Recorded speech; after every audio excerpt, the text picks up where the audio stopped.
So remember how, during the riots earlier on this year, there were lots of people who were arrested and charged based upon things they'd said on the internet. Now, I know a lot of people believe that when you say something on the internet, it's not real. I can assure you that this isn't the case. It's very much real when you say things on the internet. And one of the people who said these things was the wife of a Tory councillor. Now, she got sentenced yesterday to 31 months over social media posts stirring up racial hatred. Now, what I'm frustrated about is the way they've covered this story.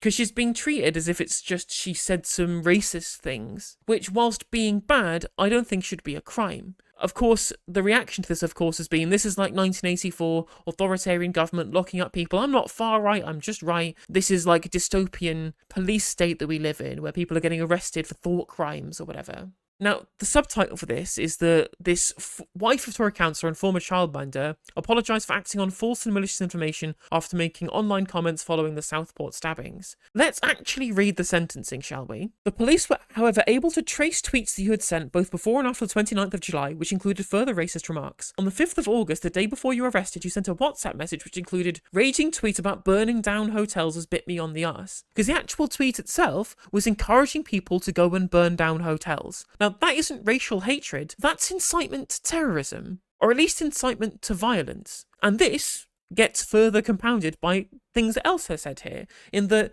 any statements that she might make about the fact that she was somehow sorry about what she said is kind of nullified by the fact that she also measured that if inquiries of her were made, she would deny that she was responsible for the message, and if she was arrested, she would play the mental health card, apparently.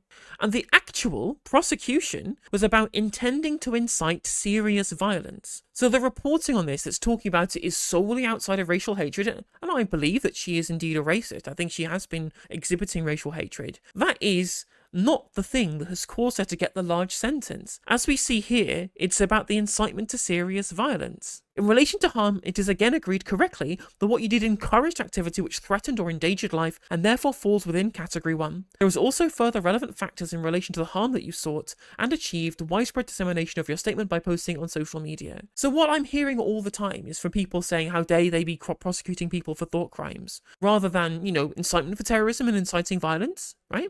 Imagine, if you will, if you just close your eyes for 1 second, and imagine if it was a Muslim and they'd said burning down a church or something, or burning down a synagogue or something. Not that I think Muslims would do that necessarily, but imagine if some mythical world, this was a thing that happened, and it was based upon some kind of hatred, say religious hatred rather than ethnic hatred. And then on top of that, the people who are now saying, how dare they arrest this woman for posting on Facebook, right?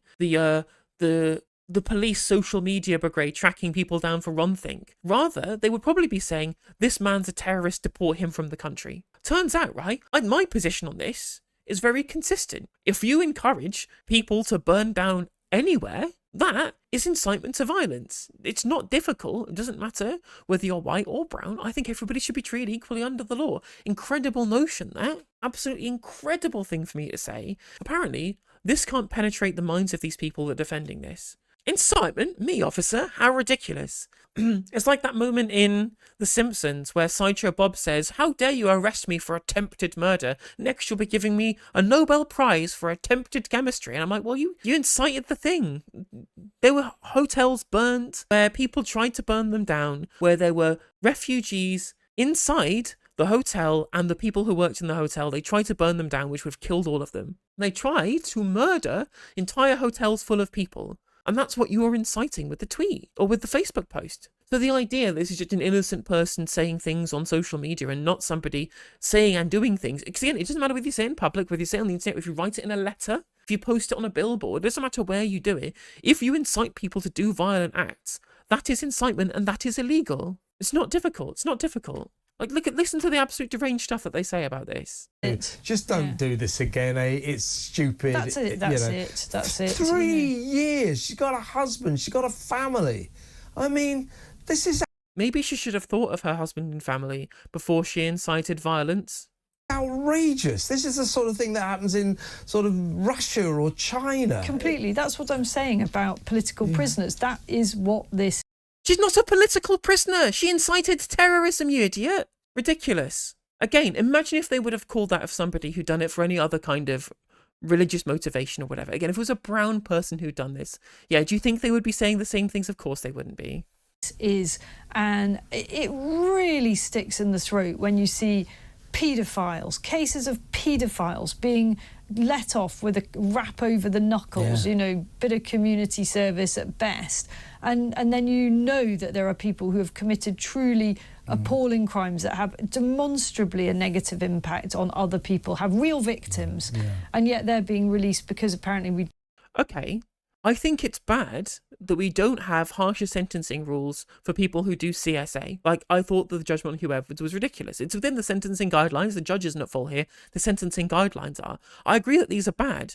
That doesn't mean that people who incite violence should be able to get away with it. People who incite terrorist acts. Again, you say, well, nobody was hurt. They tried to burn down an entire hotel full of refugees, asylum seekers, and hotel staff. They tried to burn it down with all of those people inside. And that is exactly what the incitement was in the post that's being referenced in the sentencing.